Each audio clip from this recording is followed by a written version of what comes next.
Alright, bet, action. What's up, y'all? It's Tez in the Shell Entertainment, man. We got a special guest in the building, man. AG Kado. Well, used to be what? Tell him Kado, man. So, let's start there, man. What made you do the name switch up? Be real, fam. Tell him I feel like it just wasn't sticking. After a while, I feel like I fulfilled like a certain potential with that name. Like it was all about. I was coming from a certain place when I made most of that music and stuff. I felt like I grew all I could. Let's tell them it was time to start something new, start something, go harder. And I had like a whole new reason for it. Changed my name from Tell Him to AG. Cause I'm finna do this shit for bro. You know what I'm saying? AG stand for Auto Game. I'm the only member. Ain't no more member, just me. You know what I'm saying? Okay. Let's start from Tell Him Kado. So at the time, what did Tell Him Kado mean? Or is that like pretty much self-explanatory in the title? Yeah. So you just talking to him, like basically, you know, Tell Him Kado. Yeah. But what's your definition of it? Really taking it to a more tangible aspect, more than I can tell them. I'm gonna put this in y'all face where y'all can see it, where y'all can feel it, type of thing. I wanna tell them where I came from, how I feel where I come from. You know what I'm saying? If I can't do nothing, I can tell you about this shit. Like, you just give me some time, you listen. If I can't do shit, I can tell you about this shit. You know what I'm saying? Okay, I like that definition, man. Okay, so the transformation from Tell Him Kado to AG Kado, like you said, you the only member. Who was, you said it stands for Auto Game, right? Yeah. Okay, so who was Auto? It's Lonely Auto, man. That's my brother. Can't say my friend, bro. It's everybody friend. All right, bro. I ain't had no enemies. It's more than just a man you went to school with or a man you grew up with, bro. Really gave me and a lot of my homeboys around us that rap, that take this shit serious. Now he the one that gave us the vision for this shit. He was the one that really wanted to pursue music and blow up and be a star. And they wouldn't never know what you want to be when you grow up. Nigga, I don't want to be a police or a firefighter. Nah, nigga, you want to be famous. Like, he didn't care what it was. He want to be famous. He'll tell you that shit. So, yeah, bro, really the inspiration. He the reason behind a lot of this shit. Half of Shelby, bro, really doing music for bro or because of bro. You know what I'm saying? We all had certain shit we was into. Me personally, it was poetry and shit like that. But when bro died, I started taking my music real serious. And that's how I got from Tell Him to AG type stuff. But anyway, as far as back to bro, he was a friend to everybody, a real hustler, real visionary, to say the most. My boy had a saying, if the sun up, I'm up type shit. They tell you a lot about him. But just being at the wrong place at the wrong time. Shelby type shit. Yeah, that's what I was gonna ask you. If I may ask, how did he pass away? Drive by, fam, on the south. You know what I'm saying? Sitting in the car, smoking. You know what I'm saying? We rode that bitch up for Auto. And just bent that bitch, one in the head type shit. That's it. Wasn't no other nigga. Nobody get hit but bro type shit. Okay. Crazy story though. We was working at the same place at the time, and I had a little cousin that was into the stuff. You know what I'm saying? When I first get the news, I'm thinking it's my little cousin. They told me he died. I rushed to the hospital. Ooh. It ain't him. It's my boy. Yeah, Auto and shit. I felt like I lost two niggas in one day type of shit. That shit, I ain't lose my little cousin, but because of that, you know what I'm saying, events play out, and now bro locked up. He ain't got no bond, no nothing, you feel me? So since that day, I feel like I lost both of them niggas, you know what I'm saying? But, right. Yeah.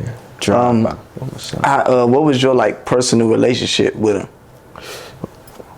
Like how tight were y'all? Like Man, I carried the casket, if that tell you enough. Still talk to his mama. Still talk to his people. It ain't on no day-to-day basis, you know what I'm saying, but still there. A lot of people don't know I was in the band. Me and bro, damn near every grade in school. We've been in the same classes. Both grew up on the South. For most of my middle school, high school years, we were staying like right around the block from each other type shit, you know what I'm saying? I can't say that we was on no share the same clothes type basis, but as far as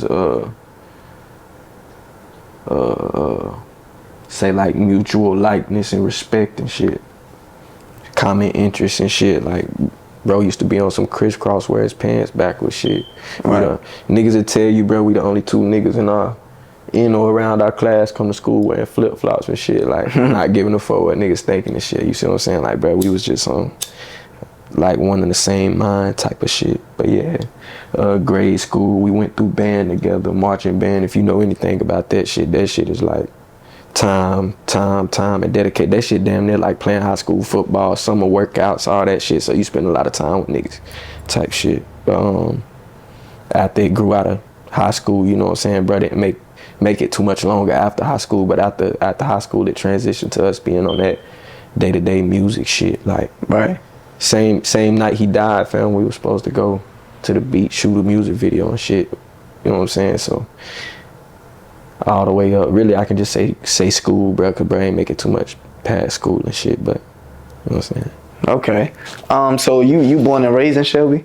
Oh yeah, most definitely. Okay, tell me what it's like growing up in Shelby, cause I'm not too familiar with the area. You're probably like the only person that I know from that area. So what is it like growing up in Shelby? What was it like for you? Me personally, man, I give you my take on both. Me personally, it wasn't really too hard for me. I always had my mama there. A lot of people would tell you I'm a mama's boy type shit. It wasn't too much time. It's like me coming up, you don't see me, you don't see my mama type shit. Hell, even now, you know what I'm saying, you see me out here doing shit, my mama somewhere. 9 times out of 10, you watch a video, she in the back of that bitch in the clip where she ain't supposed to be, car in the cut type shit. So it wasn't really too gutter for me, but it's like at the same time, she made sure. Really, I can't even say she made sure I was around this shit, because your surroundings is your surroundings, but being around there is like, I was sure to see all the shit that I shouldn't be or shouldn't indulge in, or like, I can really see the depths of everything just by like who I know type shit. My mama take me on this side of town. She got some little friends over here. We parlay.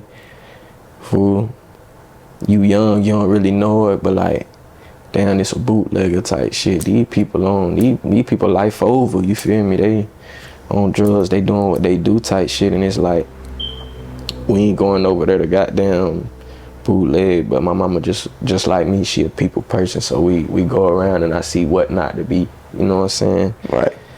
Like I say, prime example, my boy Otto, he ain't make it too far past school. The niggas party responsible for that. They younger than us type shit, so that tell you like it ain't really no guidance out there. That shit ain't like Chicago. Like, it ain't like niggas just, but it ain't no guidance. That shit, it really ain't no hope in Shelby. I'm gonna keep it a band. The biggest hope we do got is probably niggas doing music. We got a couple athletes that made it somewhere, but it ain't no league shit or nothing like that. Niggas ain't making it off hoops and dreams, nigga. Like, it really, shit, you ain't making it out of Shelby. Most people that born in Shelby die in Shelby type shit. That's what it's like in Shelby. So Shelby's like a small town out there? Yeah, hell yeah. Bro, we got like 4 high schools and they all built the fucking same type shit. Like, structured the same and shit. Everything the same. We probably got 100 stoplights, probably, type shit. Yeah. Okay, so speaking back like on your mom, so I done been to a lot of shows. We've had video shoots together, man, and I see your mom around a lot, man. And I really mess with how she really supports you and always around, and like if anybody else, I see your mom face more than, you feel me, like probably anybody else. So like how do you feel about, you know, your mom always being there for you and, you know, supporting you through your music career?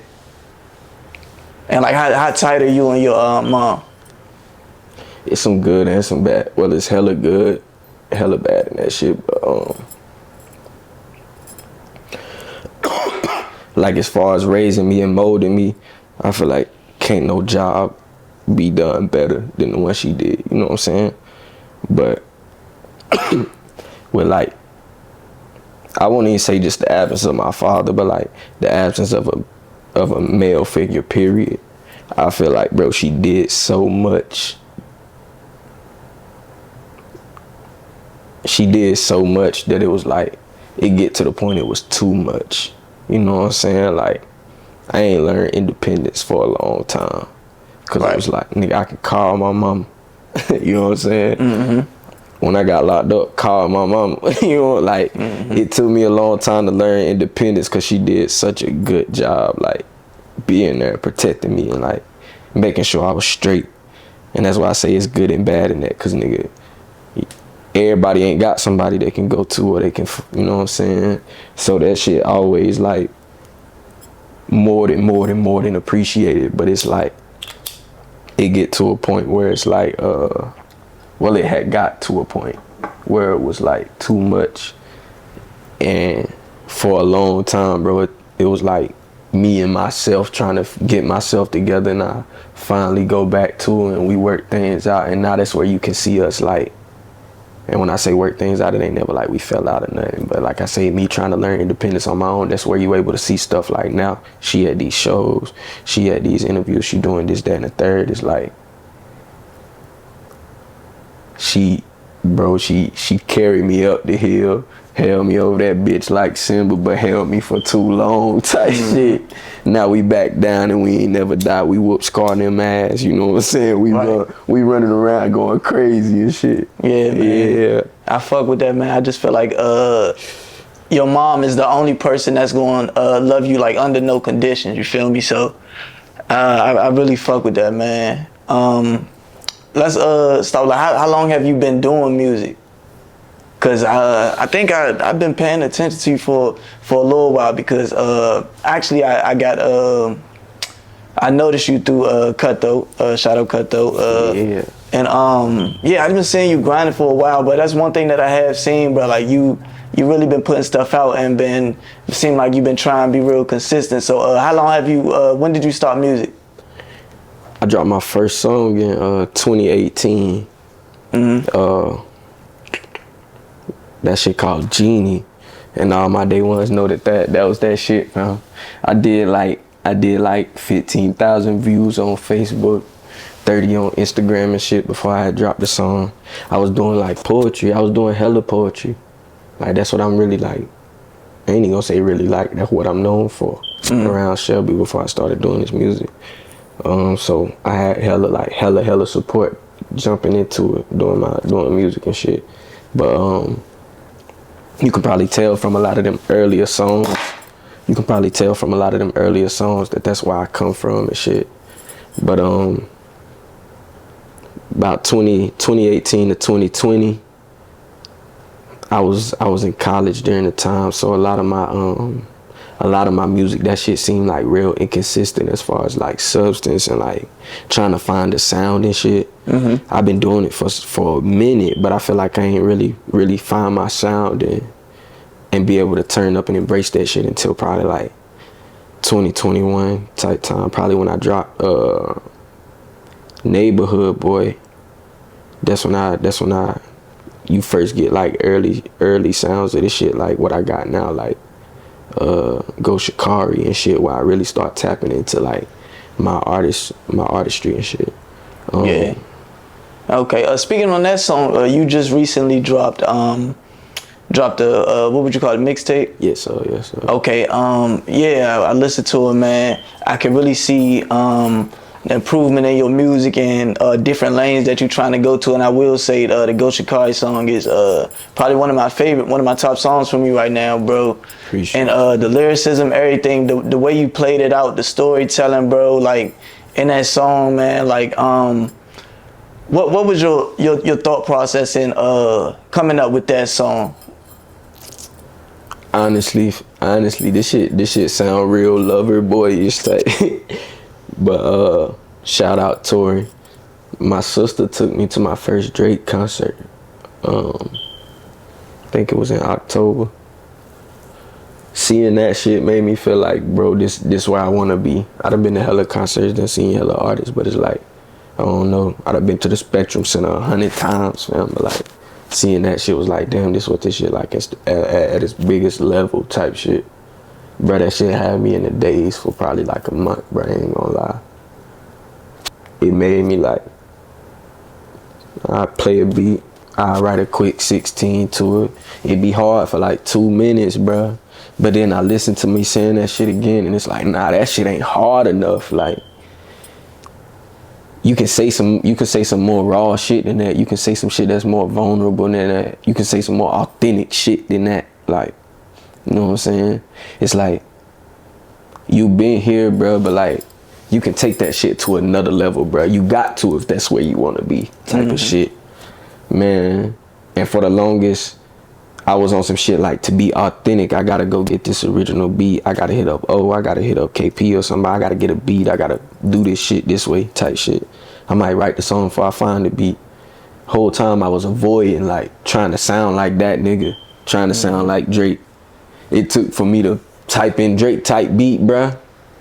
That shit came on and that shit just flowed. Like, I ain't gonna cap. I wrote that bitch in like, I wrote that bitch in 2 sittings.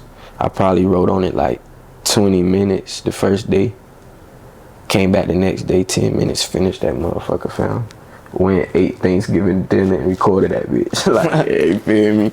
It really wasn't nothing too much to it more than just trying to be authentic in what I was saying. Like, I know I'm hard, bro. I'm tired of people not thinking I'm hard. Like, Right.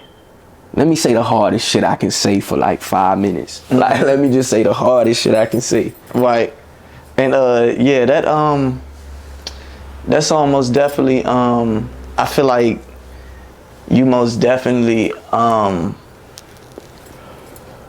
really feel like you most definitely put some time into that and a lot of thought into it with a lot you was saying in it too, man. And like just throughout the whole tape, even Blue Agave, how you say that? Blue Agave. Blue Agave, okay, that's how you pronounce it. That was another one that kind of stood out to me, bro. Like the instrumental on it and all that, man. And you was just the same shit. You was just talking your shit on there, man. So I feel like you probably getting more into that lane. Do you feel as though that's the lane that you should try to show more? Most definitely.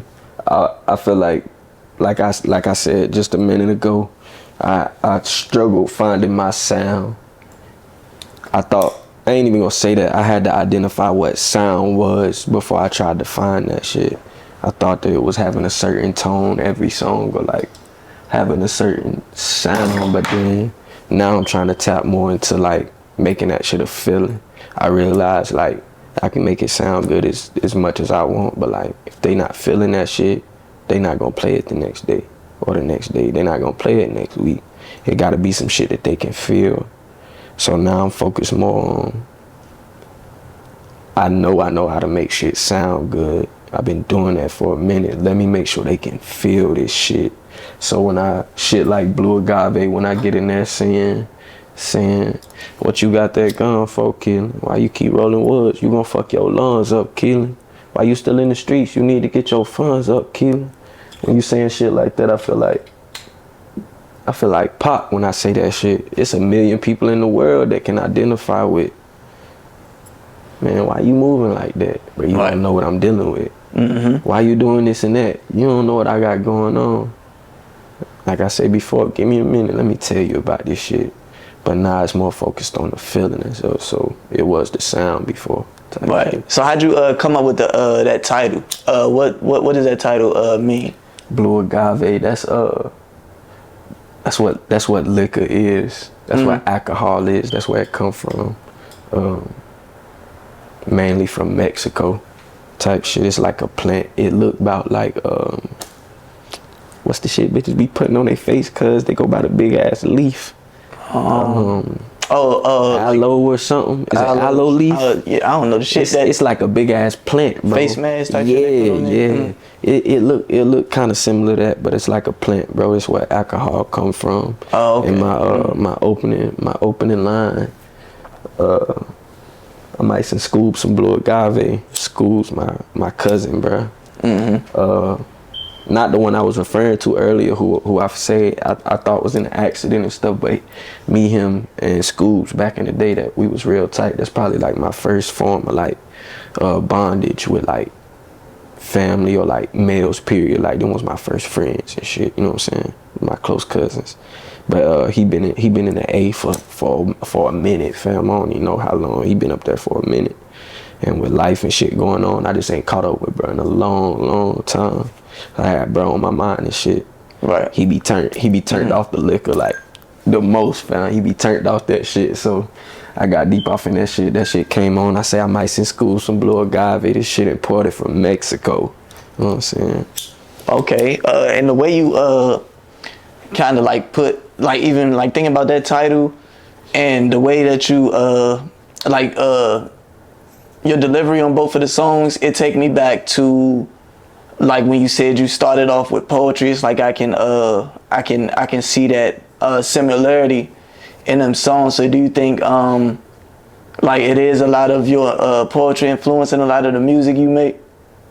Most definitely, fam. I feel like that what set me apart from. I used to think that's what set me apart from the niggas of where I was from, like locally and shit.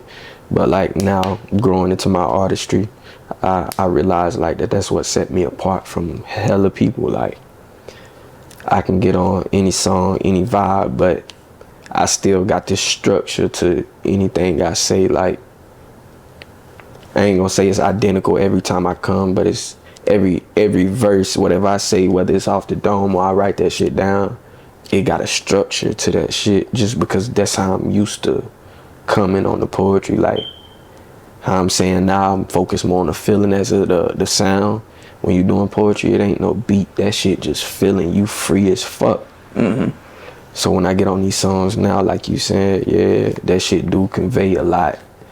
It's like I'm more free in what I'm saying now as to trying to appeal to people. I realize that being me is what's appealing to them. Right. Shit. So when did poetry come into your life? Like how did you get into doing poetry? You ain't gonna believe it. My mama found. Oh yeah. I got, rest in peace, I got a great aunt Cat. That was probably like my first experience with death, fam. Sitting and watching her. She was just old. I'ma be honest, I can't really remember what it was. Probably cancer, something like that. I just know she was real old. And over time, we sit in these homes, these hospitals, and really watched her die, fam. That was probably my first real experience with death. But at her funeral, fam, I wanted to speak, but I ain't know what to say. But I wanted to speak so bad. My mama had a poem that she had from a pageant or something. I don't know where she had it from. I ain't gonna say that. It's some old shit. It was called The Storm of Life. She gave me that shit and said, remember this, say it 100 times, go up there and say that. I liked it. That was the first time I ever had wrote. Nah, I ain't write shit, but that's the first time I ever recited a poem, ever. And when I did that shit on the stage, fam, that was first experience with death, poetry, and being on the stage, bruh. When I did that shit on the stage, it wasn't posed to feel like that shit was about me. It probably didn't at the time. But like afterwards, like I'm thinking back on it and I had a feeling for that shit. Like, damn, bro, like they was listening to me. Right. And I don't know if this is just like some me shit or if like a hella people can relate to that shit. But like I feel like when you younger and you going through shit, people don't really listen to you. You just a kid or you whatever. That was my biggest problem, or my biggest thing as like a child or a young adult, was I felt like people didn't listen to me, fool. Right. So that's why I grew into, damn, they listen to me when I did that shit. All I gotta do is make that shit rhyme, cause they love that shit. They love to listen to me when I do it like that. So goddamn, I can't even really remember what the next step was after that, but I know that was the first step into me like, oh, I want to do poetry. I want to be a poet type shit. And after that, bro, that shit turned like I say, that's what I was known for, bro. People would call me for a funeral. The city would call me for an event. Goddamn. You name it, bro. I done did that shit. I done spoke at the high school graduations, all that, like, type shit. That's just what I grew into, for the simple fact people didn't listen to me. That's where the tell them shit come from, all that, like, yeah. Most definitely, man. I fuck with that because I really see the transition now. It gave me open my eyes up more from. I can see when you did that poem, like you said, you like the attention from it, and then I guess that's what formed you into an artist too. Like the whole timeline, bro. That's a dope timeline, bro. Word up. That's tough, man. So what can we be expecting from you in the next weeks, months? We about to go into 2024. What should people expect from you? Any singles, mixtapes, albums, music videos? Most deaf. I probably ain't gonna come with no more tapes or albums soon. Don't expect that. For the simple fact, I got shit loaded up. Singles, just hot shit, different vibes of AG. This ain't no old shit. This is all fresh shit. It's all vulnerable, and if it is bumping, then it's thumping. You can expect a lot of features. You right now go forward with Azo. I got a feature stepped on with Azo. I got a feature out with Taz. Your Eyes, go fuck with them. Oh yeah, we just go. I should, man. That's one of. I think that's one of my best features I got. 2023, man. That's my favorite feature. Yeah, Kado TV. Every time we get together, he said, man, when Kado came on there and said, I'm out here, like, he was going crazy, boy. Like, man. So that most definitely, man. And I would say that's something that I bump on the daily every time I get in the car. So I appreciate you for getting back to me with that and timely, man. You feel me? Taking this shit serious, because you feel me, I do with everything I do, so I really appreciate you for that, bro. I'm gonna go ahead and give you flowers with that right now, bro. Vice versa, appreciate that, man. No, I love your grind, man. Before we wrap it up, man, you go ahead and let the people know where they can find you at, man. All my socials, AG Kado. If you type in AG Kado, you can't get it. Type in Tell 'em on my platforms. I'm still in the transition stage and a couple of the platforms. Yeah, bro, it's AG, the best go-getter, you know. Nobody get a wetter than me. You might rap better than your mama, but you don't rap better than me. You know what I'm saying? Yes, sir. Y'all make sure y'all go tap in with my boy, man, AG Kado, man. I appreciate your time. And we signing out. Yes, sir.